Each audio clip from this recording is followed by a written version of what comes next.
So guys, I would like you to watch this video of AGF Malami. He couldn't even defend Buhari. The question he was being asked, he couldn't just relate to us what he really meant by all of those things. He was just trying to share some questions. I just shook my head. I would like you to watch it and you will judge for yourself. Stay tuned. So we have at hand a situation whereby someone that contested election and lost, and is eventually calling on change of government, revolution and change of government through means other than the constitutionally recognized means. And to our mind, that constitutes a treasonable felony. Well, isn't that a bit hypocritical? Because the man who is serving under President Muhammadu Buhari, he carried out an actual coup in 1983.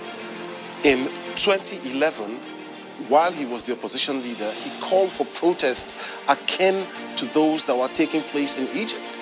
Well, the Attorney General of the Federation, the issue before me is that of Sowore. So those issues that are not. But Sowore never called for a violent overthrow of government. He just termed his protest revolution now. A change of government by revolution, through revolution, what does it entail? He did not call for a revolution, Mr. Attorney General.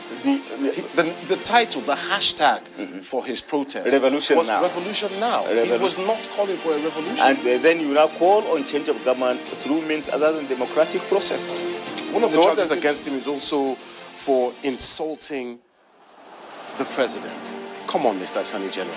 Well, as far as I'm concerned, treason is treason, and then if there is a case for treason, you are entitled. You are, we have as a matter of obligation and right to present a case before the court. And for your information, we operate a kind of a system of government that recognizes the independence of the judiciary through three arms of government. So what we have done is to present our case before the judiciary, which enjoys independence and freedom to determine one way or the other.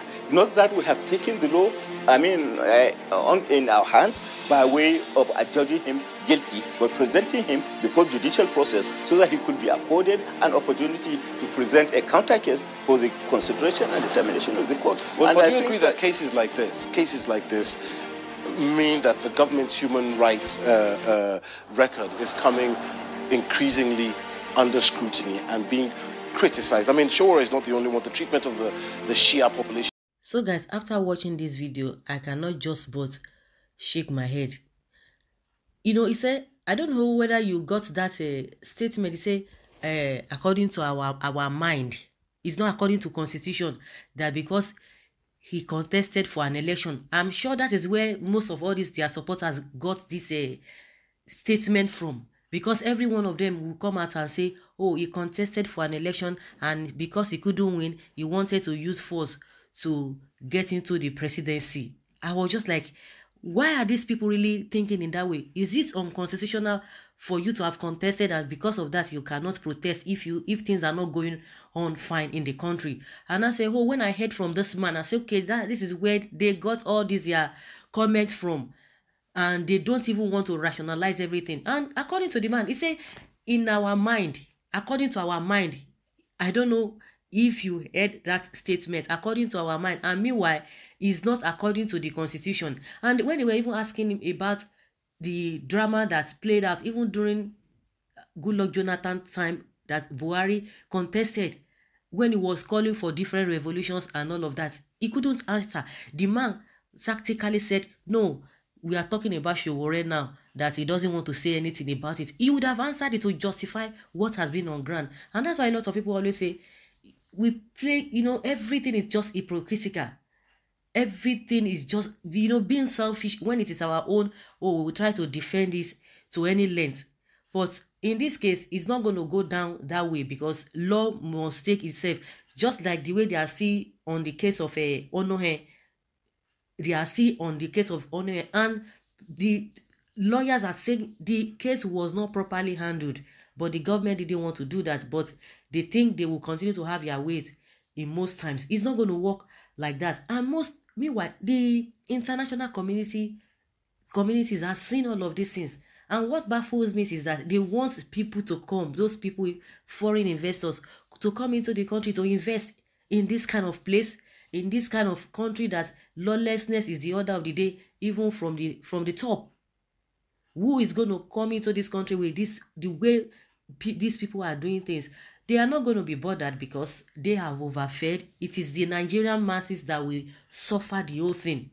They will just be telling you what you want to hear. They will be telling you they are moving from pillar to post or trying to attract investors to the country. But invariably, they are not doing all of those things. Whether they come or they don't come, they are not going to lose anything. Whether investors come to the country or they don't come, they are not losing. The so-called politicians are not going to lose anything. It's not going to affect them in any way. Their own is just that they will just be whatever that is coming into the country by way of revenue or what they are generating is just going to be used to fund their lifestyle. And after their own tenure, they will be out of the whole place, and the other people, other sets will come in. They will continue with their, moving around the same circle. When you have this kind of government and they are bold to say that we cannot obey the court order, we cannot, and they are twisting it. And recently we could see hear what the AGF said, that he cannot release on his own, release Omoyele Sowore, but now they are not talking about how they are detaining him for another 10 days illegally.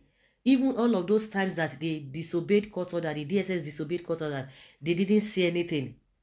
They didn't say anything. Now they are trying to do abracadabra. They are trying to model up the whole thing, telling us that, oh, as traditional, traditionally in the law setting, they have to do some things. He cannot release him. He cannot direct the DSS to release him. But in the case of infringing on his own rights, they are not going to say anything about it. And when people are asking this question, the questions are not always loud. The people's voice are not always loud to say, in this case, okay, if you think that you are right in this place, but in this area that you are not right, what are you going to do? How do you explain it to us? How do you justify? How do you clarify that area? They won't say anything. People can just talk about it, but after some time, people just overlook it and be saying something different. But the pertinent questions, I think, in my opinion, should be hammered always. Should be put up to these people all the time. And see the way he was just maneuvering. You could see that he was not even relaxed. He was not even sure of what he was saying in that video. He wasn't even sure of that. He said all they understand is treason, is treason. He was just repeating it. Oh, it's treason, it's treason. And they are going to go about it. They are going to go about it. Up till now, see what they are dragging. If really you have a good evidence, just like we have been saying, then why are you shying away to go for trial? Try him, since you have evidence, all that it takes for you to think that you can nail him. Why can't you do that? And this video is, it was about 2 months ago that he granted his interview. And up till now, they could not come out with tangible thing. Now you rearrested him again. You cannot even tell Nigerians why you rearrested him. The other time, this man said the DSS should explain to Nigerians why he was rearrested. He said, Sagi, up till now, they've not been able to do that. They've not been able to come up with a statement, a fact that this is the reason why we rearrested him. And they are just tossing Nigerians here and there. So now, I don't know whether they want to take him to court, or they are waiting for another court order before they can release him. They are waiting for another court order to release him based on what? And that's why you see people or hear people that the judiciary, has been compromised. The judiciary, they are not really independent at all.